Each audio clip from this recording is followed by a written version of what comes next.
தாந்திரிக பரிகாரத்தில்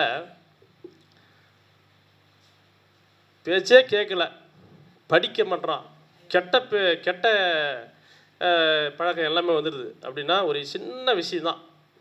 3 மாட்டு சாணி எடுத்துங்க, அது நாட்டு மாடாக இருந்தாலும் சரி தான், எந்த மாடம் எந்த மாடம் சரி தான். ஒரு அண்டை நிறையா நல்லா நம்ம கூழ் மாதிரி நல்லா சாணி போட்டு நல்லா கரைச்சிடுங்க. கரைச்சிட்டு கிழக்கு மாதிரி திரும்பி உட்கார வச்சு சட்டையெல்லாம் கைட்டி பண்ணணும். யார் அந்த மாதிரி பேச்சு கேட்க மாட்டாரோ அவங்களுக்கு கைட்டி விட்டு ஜட்டியோடு உட்கார வச்சு அந்த சாணியை முன்னு தலையிலேருந்து ஊற்றுனீங்கன்னா சகல தோஷம் நிவர்த்தி ஆகிடும். அற்புதமான பரிகாரம்.